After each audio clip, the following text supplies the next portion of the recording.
Welcome, everyone, to the Nerd Journey Podcast, episode number 26. We're going to be joining you every week to talk IT career, news, and opinions based on our points of view. I'm your host, John White, at BJourneyman on Twitter, joined, as always, by my co-host, Nick Cordy, at NetworkNerd_. Hey, Nick, how's it going?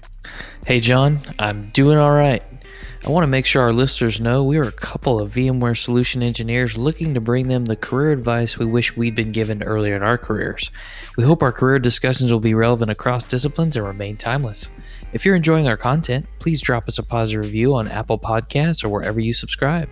And if you want to get in touch with us, tweet or DM at Nerd Journey. Ultimately, we're just two nerds on a journey. A journey to virtual enlightenment. So let's take a trip. Great, Nick. This is our In Sickness and in Health episode. A little bit more like In Sickness, right? I mean, we're both a little bit under the weather. Yes, indeed. This is the podcast that will be a test of wills more than... we'll see if our brains still work while we're a little under the weather. You feel like you can still think clearly and answer clearly and maybe not cough into the mic? I'm sorry, what was the question? If you wasn't paying attention. Sorry. My mind wandered. I was thinking about decongestants and cough suppressants. Yeah, if your M's start turning into B's, then we'll know, or D's. We'll get so this episode is brought to you by the letters DM and PE. It's a cough suppressant and decongestant that I'm on right now. Were those patented by Robitussin or some other cough syrup maker? Oh, I buy the generic, sir. Generic. Good for you. Good for you. So totally off topic, John. I know it's been a while since you bought the Nook. I wanted our listeners to know how you're using it and how that's going for you. Oh, the Barnes & Noble Nook? I really don't use it that often. I think they stopped updating the version of Android. And like the ebooks, mostly I'm listening to audiobooks these days. I meant the breakfast Nook where you're using your Intel Nook. How's that going? Got it. Same jokes, guys. Same jokes. Yeah, so Intel Nook, I think overall has been a win. That's a NUC, New Unit of Computing, I think is what they originally called it, or why they called it the Nook. It's been really amazing. I had a former and current coworker on Twitter shout out his new white box build that he did, from the ground up, and I was like, oh, I just was lazy and I bought a Nook, included motherboard, and I just plugged in a CPU and memory. Like that. That's the level of effort that I can put into a PC build these days. That's as DIY as I can get, but it's been terrific. It's maybe the only type of desktop that I'll ever buy again. Nice. Time to buy a whole fleet now for the home lab, right? Ooh, yeah. I'm looking for that raise. Then I'm going to do the home lab. That'd be a sick raise. Speaking of sick, I mean, if this is going to be the sickness episode, we need to have a sick topic. So have you ever heard IT pros go at it about whether I should stay generalist or go specialist, John? Yes, I have heard of that. And I have indeed. Yeah, this week we're going to address it. The divide between staying a generalist or becoming a specialist. Now, we don't want to start a religious war out there in the community. We're trying to give you some helpful advice as always. So here's the general structure I was thinking we might go with here. We'll talk about what a generalist is, what a specialist is, and our opinions, of course. And we'll give you some questions to ponder about those different aspects. And then we're going to do some myth busting. And then maybe we'll get into some career tips for each type. Does that sound good to you? Sounds good to me. All right. So the goal here, as always, stump John White. Throw him something he's not expecting. Here we go. So, John, if I asked you point blank, what would you say a generalist is in the IT spectrum? Yeah, I'm a smart aleck, right? A natural smart aleck. So I would say it's the opposite of a specialist. Nice. Well, at least you didn't use the word in its own definition. I mean, that's kind of what I was afraid you might do because of that smart aleck. But if I had to define it, I would say it's going to be somebody with an exposure to working with a number of different technologies, maybe software, hardware, things with IP addresses, kind of that Jack or Jill of all trades, as you've heard them called.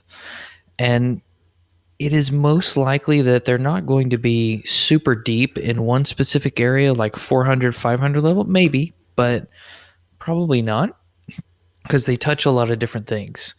And if we're looking at examples of people who might fit this mold or the role type, think of the help desk technician. You know, they're supporting end users who could have a problem with anything as small as a phone or other mobile device, all the way down to their email's broken, and so are 20 other people's. Maybe we have a larger problem. Or maybe we're talking about that systems administrator who is administering different operating systems, patching them, updating the applications that run on them, talking about and covering the backup process, databases, a little bit of everything there, right? Yeah, definitely. And I would maybe even go a little bit further. Those two things, job examples that you gave, are examples of jobs that require someone to have an exposure in multiple different areas, right? It's not just that you have some exposure in multiple areas, but it's more like I have to, go across, 5 or 6 or 7, 8, 9, 10 different areas of the technology stack that we use in the organization or that the customers I support use. And as a result, I actually don't have the time to get better than the 1 or 200 level in any of them. Ooh, I like that. And even if you don't have experience in all those areas, enough problems come in, you will get it.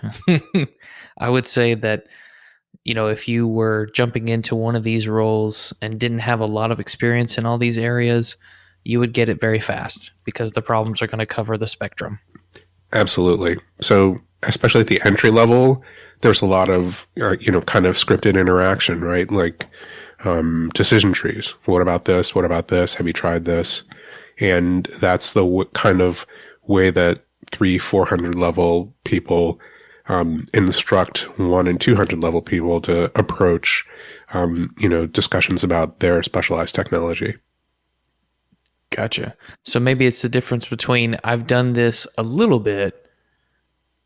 Yeah, only so much of my attention can be spent doing this because I'm required to do so many other different things. Absolutely. So maybe if you had a problem that was deep enough and specific enough in one discipline, you could do a little bit as the generalist, but you may need an escalation point for that problem, like a specialist, perhaps. Yeah, yeah. But it naturally leads to the question, what is a specialist? Well, if you don't know, I'm not going to tell you. Oh, yeah. The opposite of a generalist, right? Exactly. I mean, you had to know that was coming. That's right. I would go with someone with a very deep knowledge of a specific area under the technology umbrella. I would think 400, 500 level if we're rating this on, the scale of knowledge depth according to college courses. Right, right. Maybe we should, explain that. Like generally this is maybe a trope more than it actually happens, but you take an introductory class and it's like 101, and then, your sophomore level class is like the 201, et cetera, et cetera. So, 3 years in, 4 years in. So the level of expertise that you're expected to be at 100, 200, 400, 500, et cetera. Right. So maybe more the graduate level as opposed to the bachelor level. Right. And if I'm a specialist, this specific area of focus is going to be my primary responsibility. It's an area where I live day to day. I have the most experience with this technology type, or area of the umbrella. Some examples that came to mind for me were network engineer. I am in charge of everything network related, switching, routing, IP addresses, etc. Now, that in and of itself may be kind of broad, but still, it's a specialized area. Then also, database administrator. My job is to make sure that the databases run as cleanly and as quickly as possible, whether it be indexing, optimization of queries. That still requires a lot of skills, but again, the focus is narrowed. Or maybe something like a .NET developer. I'm not just a developer who writes code. I specifically write code in .NET. That's my language of choice. That's what we use here at company XYZ, and I'm in charge of building things and making things better in the code base, CI/CD pipeline, that kind of thing. Those examples jive with what you think? Yeah, definitely. That definitely is, along what I was thinking, although it does beg the question, you even mentioned it, right? Like network engineer. Well, that might be a bunch of different things, right? So maybe we'll just tease that and answer the question, or the implications later on. Sure. And I'm going to give the listeners another teaser point here. Think about this, ladies and gentlemen, as you listen. Before we tell you what we think, I want you to think about, would you say that working for a vendor makes someone a specialist as opposed to still being a generalist? We're not going to answer it yet, but we will get there. Nice. So let's go down to some questions and let's go back to the generalist for a second. We talked about generalist specialist. It seems like we have that teased apart pretty well, but let's find the Venn diagram that represents the generalist specialist relationship. If we think about it, John, can a generalist actually be a specialist at the same time? Intriguing. Would you say yes or no, just off the cuff? I would say that there's definitely an overlap, right? Like you said, that there's like a Venn diagram of overlapping responsibilities, or instead of like a binary, like yes, no, generalist, or hard specialist, it's a little bit more like shades of gray, right? Where, at the very beginning, you're required to know a bunch of things about a bunch of things. And then, over time, you start to concentrate and, continue to concentrate. And then all of a sudden, you're more specialist than you are generalist. Sounds like a balance between the light side and the dark side of the force. Interesting. Very, very possible. I would say that if you're a generalist, you could be a specialist. I'll agree with you. But the specialty is probably not going to be your area of focus 100% of the time, like it would if you were we'll just say, pure specialist. Sure. And I think that this plays back into our Area of Destiny episode, where the things you really like may end up determining where you go with it and what your, quote, specialties within that general area become.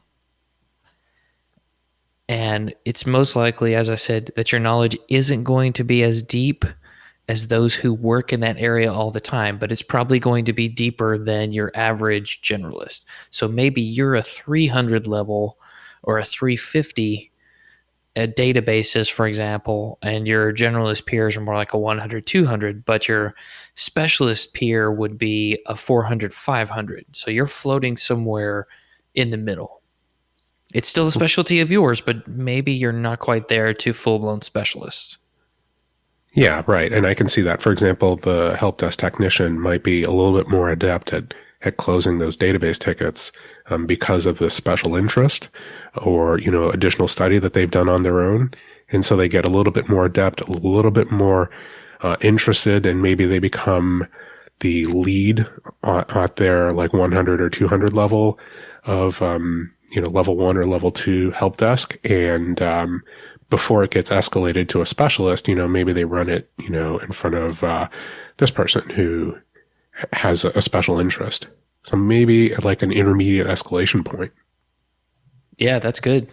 And that's a career path. Maybe that's a new role that you grow into at your current employer. That role doesn't exist, but they need somebody who can spend a little more time on it, but they don't want to pay them as much as they would a full-blown specialist.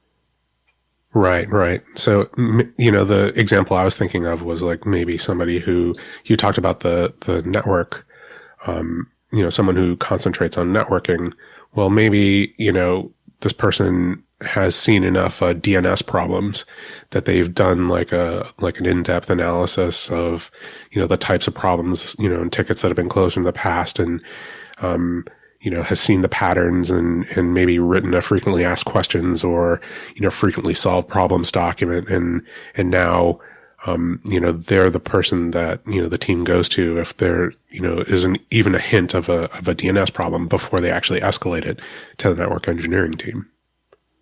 Sure. It made me think of the systems administrator who had done something very similar. They know the ERP system better than anyone else. They've worked with application owners and know the workflows and how the application is supposed to work, even more so than the troubleshooting and break fix things, because they've helped create those processes. Tom Delicati comes to mind. The guy was a wizard when it came to our ERP system. I mean, he ended up specializing in that, but being able to learn from him took my knowledge up a notch from that 100, 200 level resource to more like a 350. And so I could coach other members of the team who weren't quite there yet and be that escalation point that you just said. So it was a nice, I wasn't the specialist, but if Tom wasn't around, then maybe I could help somebody in his absence. Yeah, I think that makes absolute sense. I also think that something that you said, which is this can be a career path for somebody, is actually very, very true, and people should pay special attention to that. For example, if you are raising tickets with somebody, an outside team, it always helps to have that little extra bit of knowledge and troubleshooting, so that when you raise the ticket, you can say, here's the problem. Here's what I think it is. I don't necessarily have the skills to diagnose it or solve it past this point, but here's what I've done. I've checked this. I've checked this. I've checked this other thing, and I've checked this fourth or fifth thing as well. And here's all the results, and here's all the information, in my thinking on this. So when that specialist escalation team takes a look at it, they go, oh, all the simple stuff that we would have spent, the first 30 minutes on is now gone. So now our use of, the use of our time is super efficient because, all those things have been handled. So, that means that you're going to get some recognition, hopefully, because, you consistently handle all the easy points. Yeah, that's perfect. And working with that specialist resource, whether they're in tech support or another natural member of your team, is just going to make you deeper and give you some additional troubleshooting to do next time by riding along and interacting with that person. Your knowledge level is just going to go up from there. That's a very good point.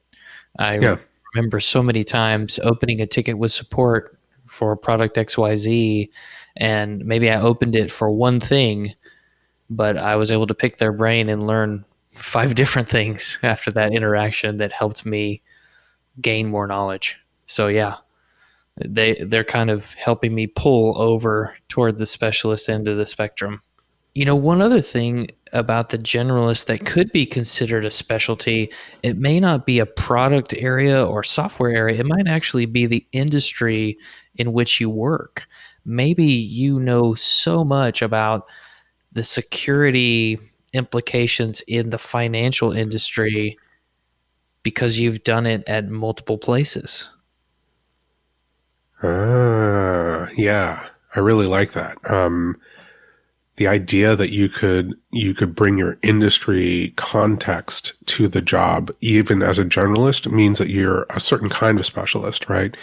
And I've definitely seen that, where I'll have somebody who works at a financial services customer of mine, and then they're gone, but then they join a different financial services customer of mine. And, it's their industry knowledge that, makes them especially relevant, right? So,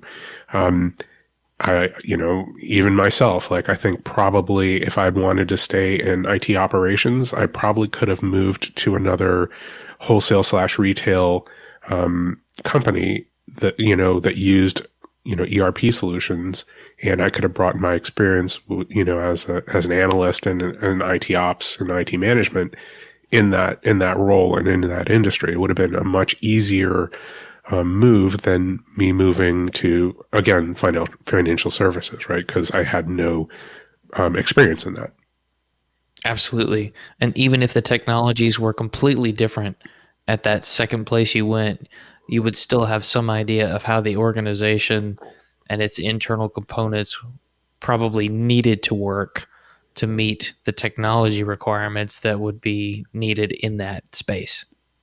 Yeah, it just occurred to me, one of the things that you understand is the business goals of that industry, right? So if you know those things and you can orient what it is that you're doing towards those goals, like that never, that's always attractive, right? People always want that. Yeah, I understand, wholesale. Like we're trying to receive product and, organize it in the warehouse and then ship it off to our customers, and then get paid. Those are all important processes that we need to support from the IT perspective, something along those lines. Or, if I was working in financial services and I knew anything about it, I would say the same series of things, about financial services, except that I don't actually work in that field. So I don't know, right? Absolutely. Hey, John, just real quick, have you ever been on a podcast and tried to say something, but the guy you were podcasting with said it better? I feel like that just happened. Yes, actually that happens to me all the time. Happens to me a lot too, but yeah, great point. And I think you said it better than I could have. So I guess we're saying that a generalist can be a specialist.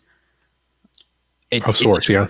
It just wouldn't be right if we didn't turn the question around and said, can a specialist be a generalist? Oh man, the lines are just so blurry here, but let's try and paint the picture. What if my specialty area was kind of broad? I used the network engineer example earlier. It may be that I am the network engineer for company XYZ. We may or may not use the same switching and routing gear across all of our locations in our entire environment, right? It could be different.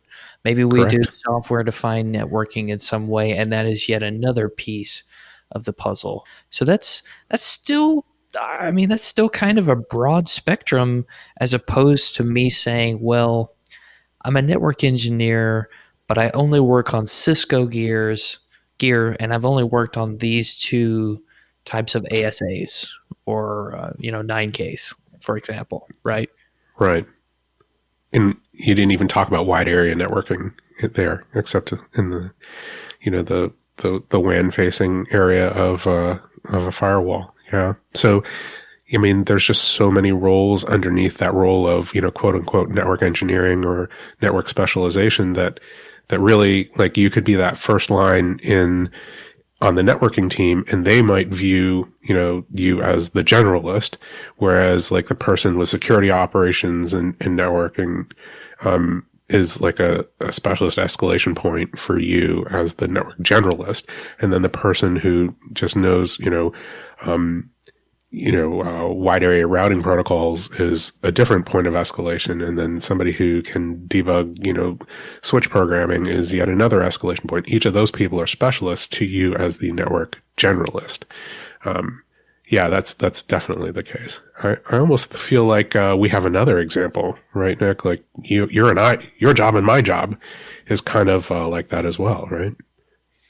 Yeah, I could see how people might see us as VMware specialists, even though we are generalists across the product portfolio. Yeah. So I think that, at a certain point in my career, and I think I've said it on this podcast before, I said, well, rather than be a jack of all trades in IT, I would prefer to be a specialist in the virtualization technology. Now, you can say that, of course, and that still encompasses, networking and storage and compute, right? Not just computing. It can encompass end user computing. So, when I came to work for VMware, I had kind of a gradual ramp up, but, that product portfolio, as you said, it's just so broad, encompasses so many things that, I ended up realizing, oh, I thought I was getting into a specialty, but everyone that I interact with looks at me as a generalist, right? A generalist across the entire portfolio of VMware products, whereas each of the business units that represents, 2 or 3 products, maybe one product, they have a whole set of solution engineers or systems engineers who regard themselves as specialists, and me as the generalist again. And that's a really interesting, like, maybe, even in some of those business units, like the person says, oh yeah, but I'm a specialist at this business unit, but then I have internal escalation points even inside this business unit. Wow. I feel like you're saying it's all relative, John. I guess I am saying that. Are you promoting relativism on this podcast? Is that what you're saying? Yes, I am, especially in terms of generalist versus specialist. Again, it's back to the shades. It's not white or black. It's all shades of gray and more and more specialized, right? Absolutely, I like it. So I guess we're saying that a specialist could still be a generalist too, aren't we? Yeah. Yes, we are. Oh man. Well, I think we should play Mythbusters Nerd Journey Edition next. Are you up for this? I'm up for it. All right. I'm not prepared for this part. Oh, yeah, of course. Trying to stump John, as usual. So let's try and figure out if some of these statements are facts or myths. And if they are a myth, let's try and bust them out of the water for people. So Okay. I've heard it said being a generalist gives you more opportunity and less risk than being a specialist. Any thoughts there? Ooh, yes. So I think that I agree with that, but there's also a corresponding lack of compensation, right? Because you're not as deep in anything, you're competing with everybody else who has a general shallow knowledge of a bunch of different things. So those people are easier. I'm not saying easy, just easier to find. And thus the compensation is lower. So you might have more opportunity. There might be lots and lots of opportunities for generalists with lower compensation. Yeah, that makes sense.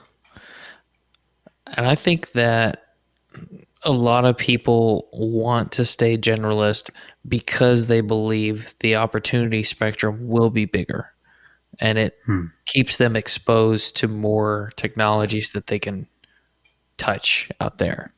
They're afraid of pigeonholing into a specific area. Oh, so I think that's a myth. I think that in order to be relevant in any technology field, you have to be relevant in the adjacencies too. So if you're a virtualization engineer, that doesn't mean that you don't know anything about storage. It doesn't mean that you don't have an opinion about the type of networking that you're connecting to. It doesn't mean that you don't have an opinion about the underlying hardware that you're running on, right? You have to be opinionated. You have to have demands of SLAs and performance and availability. You have to be conversant with all of those things. You have to know about your specialty as well and know your specialty up and down. But just because you're a virtualization, quote unquote specialist doesn't mean that you don't need to know and can't know, about those things. You actually have to know about those things, right? So, how easy is it to slide over? Well, I was a virtualization specialist, but now I want to concentrate a little bit more on storage. I actually think that is a little bit easier to do rather than, I don't know anything about storage, or I have a generalist knowledge of storage without an underlying, application demand specific knowledge of how storage is used and the wheres and whys and the business requirements. Okay. So just to be clear, everybody, it sounds like we're saying being a generalist gives you more opportunity and less risk than being a specialist is a yes, but with caveats. And Caveats, yeah. And then the next one, to your point, it's easier to move from generalist to specialist than the other way around. So if you were the storage guy who only knew storage and you were trying to make a move toward the virtualization realm, I think it might be a little bit more difficult. I think that it could be, but it might be just a perception problem, right?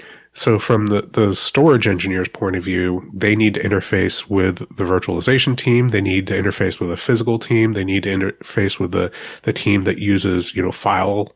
And then they need to interface with like the mainframe team, right?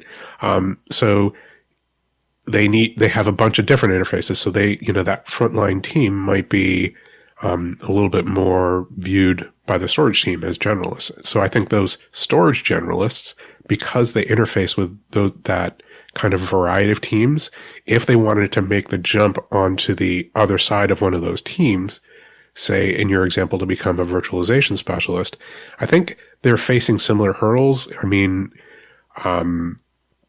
they might understand because of the interface, the business requirements and some of those things. They might not understand the underlying technology, but it might be the same as if a virtualization engineer is coming across to the storage side. So, I think perception is that, one way's easier. And maybe what I'm just saying is like, it might be, a similar issue on the interface side between two teams for one person to move to the other team. And it doesn't matter if one, group is viewed as more of a general consumer as the other. It's that knowledge of the interface and the willingness of the individual to work to learn about, the knowledge gaps. Sure. Yeah, I could see that. So it's a very firm, it depends. Perfect consultant answer. But I would also say go back, if you haven't listened to it before, listen to our episodes on the ins and outs of training, and then the ins and outs of training revisited, where we talked about training adjacencies. I think this fits well into that. And that's, kind of what John's saying. It may not be as challenging as you think to go from specialist to generalist. So I wouldn't just rule it out because it sounds more difficult. There may be a lot more adjacent bridges to cross to get there if you really want to get there, right? Yeah, absolutely. And maybe something that we skipped is the perceived risk of being a specialist, especially concentrating on a technology and not knowing if that technology is going to be around, right? So if you 10 years ago said, hey, what I'm going to do is specialize in tape-based storage. And that's really not done much anymore. I mean, it's still around, but it's for very specific edge use cases as opposed to the general use case. At the time, you might have been thinking, oh, this is very safe. Everything's always going to be on tape eventually. Then, any kind of move away from the general to the specialty, over a 10-year time frame might be perceived as equally risky, right? So I think that, that's true of everything, right? It's also true of the status quo. The status quo of what you're doing might be, equally out of date 10 years from now. So you're always going to need to be moving. And if you had moved, in my example, to tape-based storage, maybe you moved, over those 10 years to general archival storage, like, specialty archival systems that were a hybrid of disk and tape, and then maybe, pure disk, and then, some kind of other hybrid products, flash to spinning disk. So every job, is going to change over time.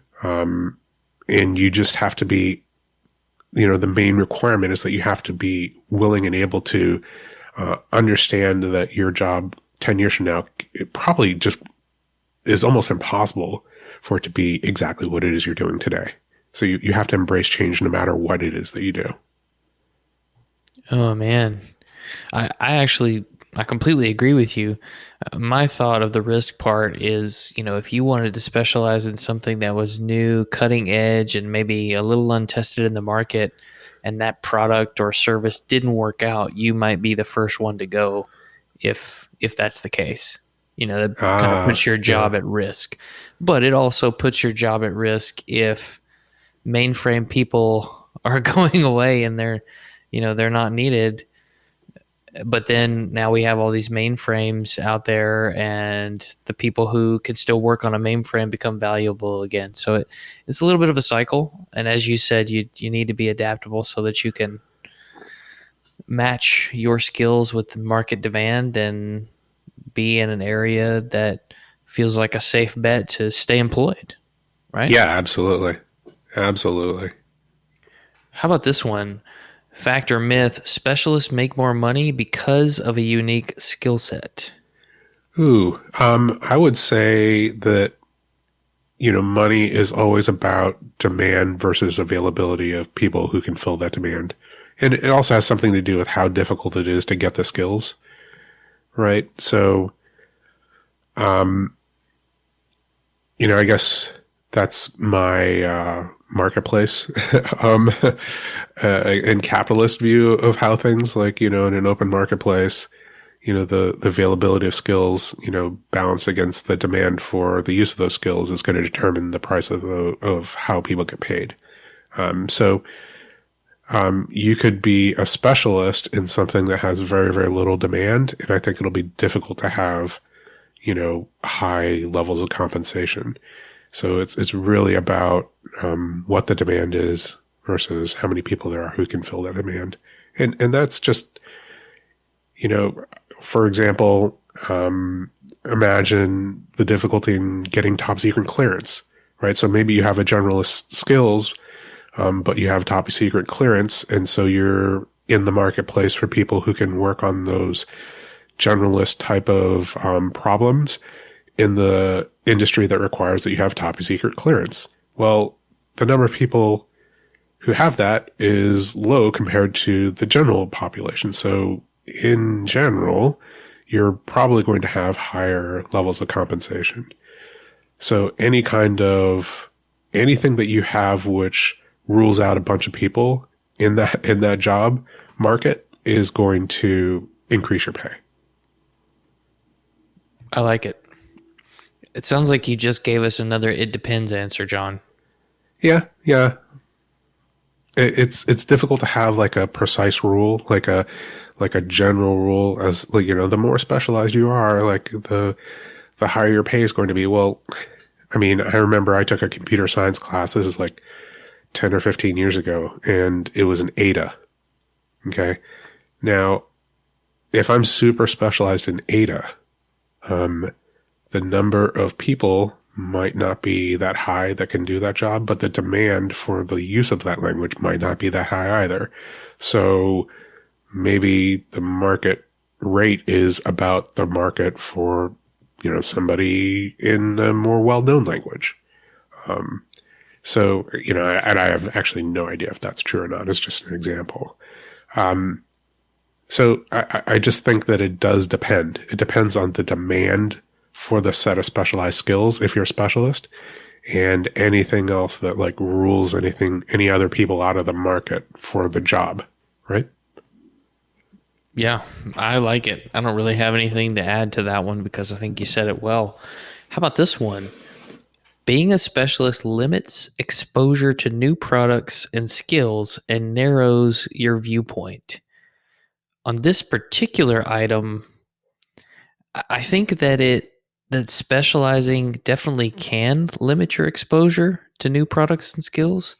If I am heavily focused on databases, I may not necessarily be up on, what the latest server operating system is and what networking technologies are hot. So I think there is a narrowing of viewpoint and focus there because you would naturally tend to ignore those things a little bit more because your focus is smaller, right? Because it's easier. Yeah. So I think what you are touching on is that it's almost like no matter what it is that you do, that by definition, what you do narrows your focus, to what it is that you do. So if you're a database specialist, your view of operating systems is colored by, through the keyhole of how do they affect database operations or performance or availability. Now, that's just like your first pass at it, right? Now, it's up to the individual to overcome that. If they, have a special interest in database operations or something along those lines, sorry, I misspoke. If they have an interest in general operating systems and how they work and operate in what the cutting edge is outside of that database specialization, then it's up to that individual to overcome their point of view, the narrowing of their point of view, to do the research and, have a home lab or however it is that they, do reading, listening to podcasts, reading blogs, however it is that they do education to train themselves up in that area of interest and overcome that narrowing of point of view. And it goes back to that example that we were talking about. As a virtualization engineer, my view of storage was naturally colored by how storage affects virtualization. What's easier to set up, iSCSI or NFS or local storage or something else, right? And I'm sure that there's a wealth of subtlety that is, goes well beyond that initial, protocol. And then, the underlying disks and how they're set up, RAID sets. Okay. Spinning disk versus flash. Well, what kind of flash?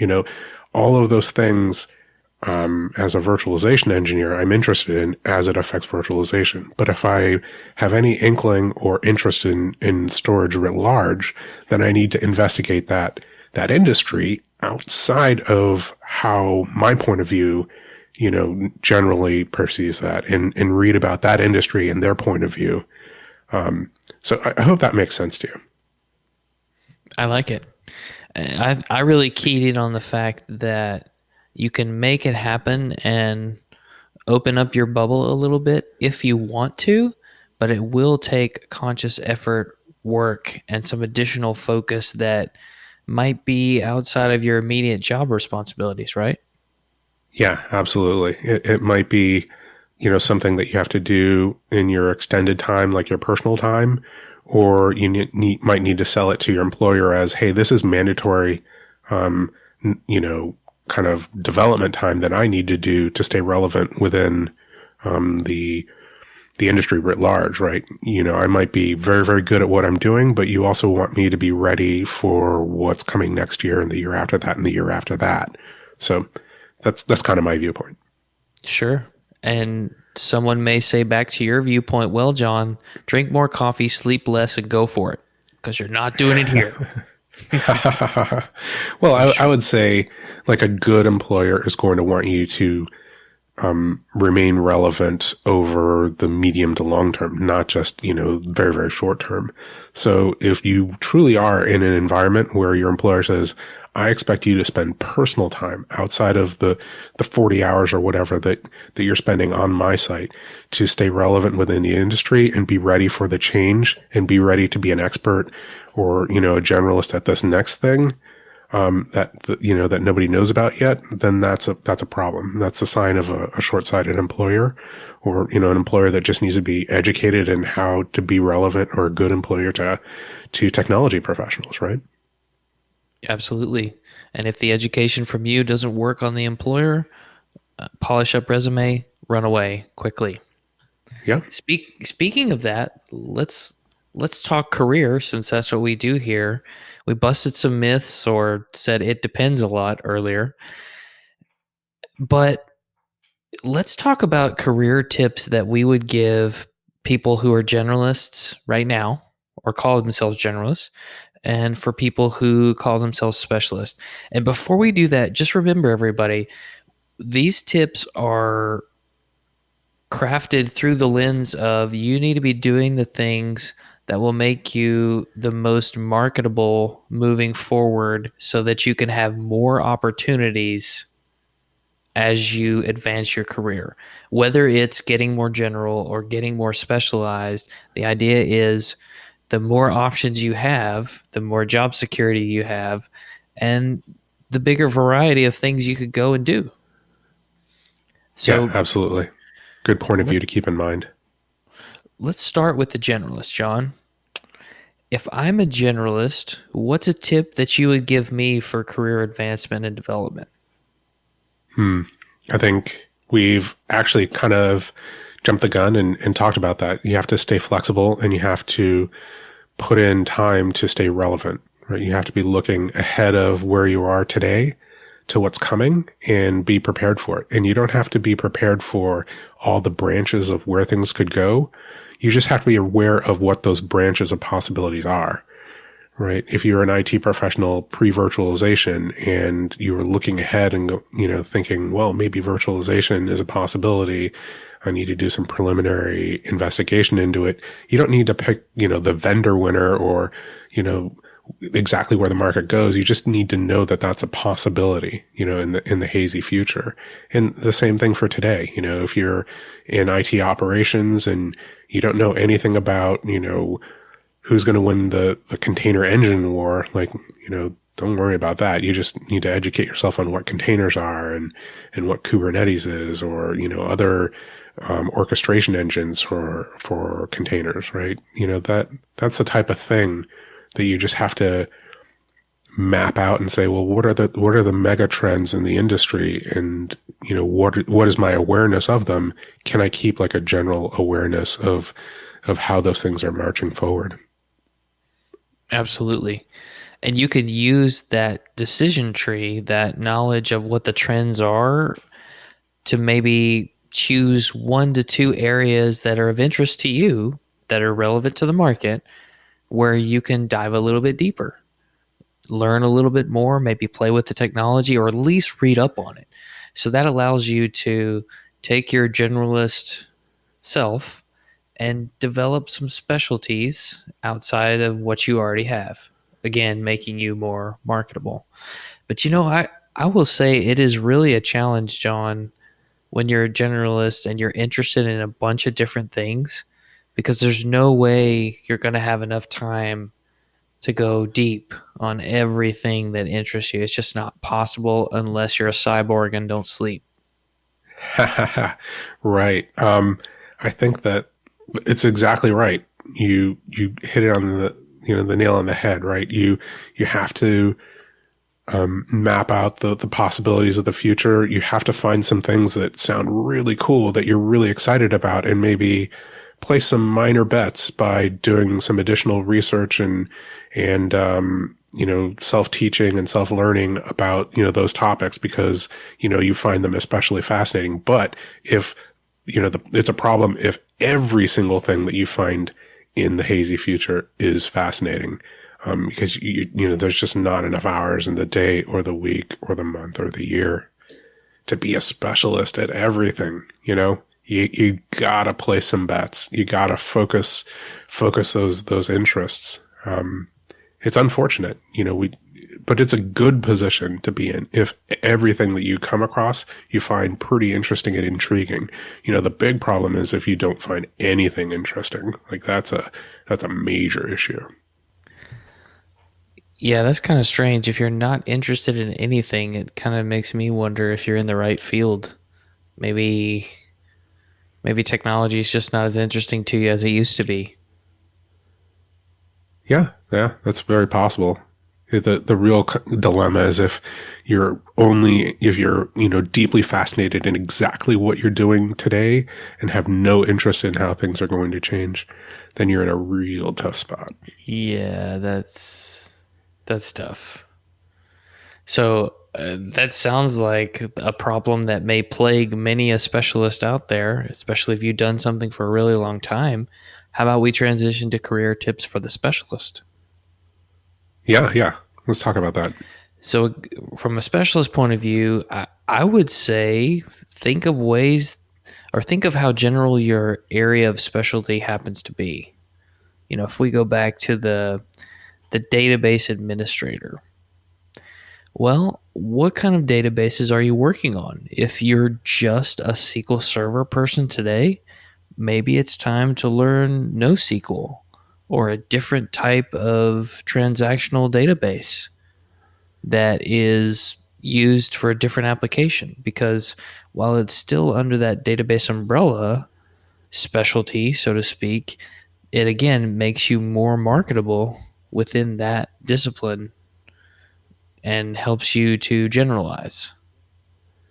Yeah, very true. I also think that there's also the generalist specialist divide within the specialty, right? So you might be, first of all, like a, database generalist, or mostly working on database operations. And maybe one of the things you want to do is level yourself to like a database architect, right? To actually be like a even more specialized or a different skill set within that specialty that you are involved in. I really like the idea also of what you said about going down different branches within the specialty that you've chosen. So, kind of backing out one step in the decision tree. Well, I've, decided to focus on SQL. Maybe, back up one step and say, well, is NoSQL, in our example, used in our industry? Are there possible uses, for this company that I need to be ready to answer questions about, a little bit more distributed database rather than a transactional centralized database? And I also think, specialists need to constantly be examining, and maybe this is not actually relevant just to specialists, but to everybody, what is it that I'm doing in the industry and how important is it in this industry? How in demand is the skill and what it is that I'm doing and how many other people are available to fill this role? And if the answer is that there's lots and lots of people, looking to get your type of role and they're all, highly qualified and it's maybe easy to get those skills, then maybe you need to specialize a little bit more in find something where there's even higher demand or demand outstrips supply. Right? That's the place to be stable. So that's kind of my tip. That's pretty interesting, John, because my advice in general was going to be try and generalize your specialty more, and you actually said the opposite.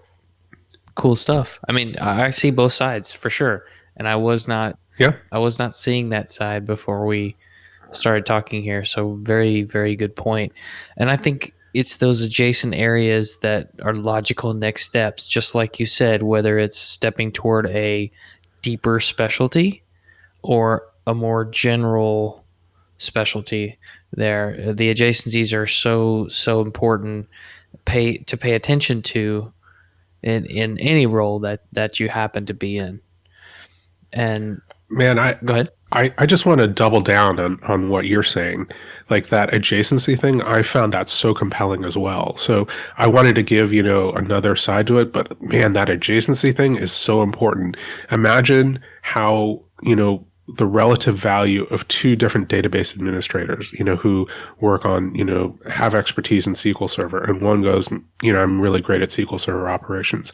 And the other says, I'm great at SQL Server operations, especially with relation to how SQL Server interacts with the application that's lying on top of it and how it's consuming resources in the IT infrastructure below it. And I've had to, kind of, branch out and make sure that I know about those adjacent technologies, how my customers are using the SQL Server, right? Those ERP applications, and then how I'm actually consuming the underlying IT resources, just so that I'm much better at that job. Like that's way more compelling than the person who says, well, I'm just really good at SQL Server. And maybe it's just a fallacy for me to think that there's anybody out there like it, but it's just an example within that, picking on SQL Server as the specific role. You mean a fallacy to think that anyone could be that good at SQL Server? No. I just meant like, I have no idea if there's actually any, SQL Server administrators who completely ignore how the application is using SQL Server and completely ignore how they consume storage and networking and compute. You would hope not, but I don't know. If I were a hiring manager, I'd much rather hire somebody who, understood the upstream technology and was well-versed and experienced in understanding how the customer is consuming that service, as well as the downstream services. In our example, how SQL Server is consuming compute, networking, and storage resources.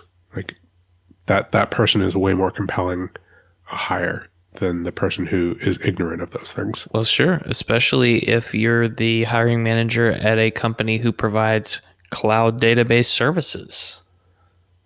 Oh, yeah. That's what I thought of. Mm-hmm. But something that might just be interesting to a specialist is looking at something in a completely different discipline just for fun. Like totally outside your comfort zone, outside your area, maybe not even an adjacency. Just to do it and see if it strikes your fancy and if you had an interest way outside the bubble. That might be an interesting experiment. I'm not saying you have to, but who knows? It may make you do a total 180, kind of like it makes me think of the Area of Destiny podcast we did. Is there something else out there that maybe is more in your area of destiny than what you're doing today? And in order to find it, you have to look around a bit. Yeah, the recurring theme for us really is like looking out in the industry and see what's going on out there. And especially, try to take off the blinders of the role that you have specifically and even the company that you work for, and what it is that they do and how they consume technology, and kind of go out there with a blank slate and look at the industry in general and say, well, what else is going on that's interesting? And do I have any interests outside of what it is that I'm doing right now? And try to find those things and cultivate them, right? And sometimes there's an overlapping relevancy, and you'll be able to find something that helps you, transition an interest, or, maybe it is an adjacency, but sometimes it isn't. Sometimes it's completely unrelated, and you find out, you're SQL Server administrator or even architect, and you find that you have a, compelling interest in security operations, and it isn't necessarily related. Maybe it touches on, and you interface with some of those people today, but who knew, right? So you just have to be open to those experiences and looking for them, right? You have to dip your hand in the stream and see what's going by. Yeah, absolutely. And it sounds to me like at a very high level, we're encouraging our listeners to become full stack engineers. I don't know if you've heard that term or not, but if you don't listen to the Full Stack Engineer podcast that Scott Lowe does, that's actually a really good one to get some practical tips in these different areas that we're talking about. Whether you're a generalist or a specialist, he's always asking his guests for practical tips on how to get started. I don't remember the episode offhand, and I'm not sure I can find it without listening to them all, but I remember someone saying that within a specific discipline, the choice of the tool is not super important. Just pick something and go with it, but stick with it and don't get distracted by shiny and new. Very much like you said, if I was picking a platform to learn containers, for example, it may not matter necessarily which cloud or which provider or how I roll my own, but to learn the container landscape using the tool I have at first. And if I know enough using that tool, it will allow me to use the others with some relative ease. Whereas switching before learning very much at a time can cause me to not learn very much at all. Right. There's the tyranny of the tool. That's just alliterative. I don't know if that's an actual thing, but you spend all your time like figuring out which tool that you're going to use and perfecting the tool rather than trying to build something with the tool, like just picking something and then trying to build. Yeah, I've definitely been frozen in that situation before. So I'd highly encourage people to take that advice, right? If you find something interesting, just try to dive in, in the least costly way possible and get some experience in that and figure out if you actually are interested in it rather than obsessing over, figuring out the exact correct thing, that's going to be perfect for you. Everybody knows there can be only one, John. I mean, we learned that from Highlander. Yeah, another myth busted. Ouch.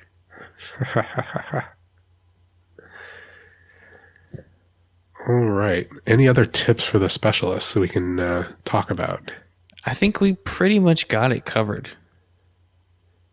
Right. Well, I have to say that that's about all if that's all we have for that topic, it's, I think, all that we had planned. Anything else pop in your mind before we close? Just another plug for the John White School of Mentoring, ladies and gentlemen. This is all sponsored curriculum and could be yours. Packaging and pricing to come. All you need to do is send that tweet out to @NerdJourney to sign up for some of John's time to get one-on-one practical tips just like this. We'll find you some of his time, and I'll retire off of the proceeds. Appreciate it. As always, a reminder, we want people to subscribe and give us a positive review on Apple Podcasts or wherever you're listening. We want to know if we're being helpful and are always looking for interesting questions to ponder. We're collectively on Twitter @NerdJourney. All right, farewell listeners. Tune in next time as the journey continues. I'm John White @VJourneyman for Nick Cordy @NetworkNerd_, signing off. Adios. We were sick and we still did it. Made it through. The Battle of Wills is complete.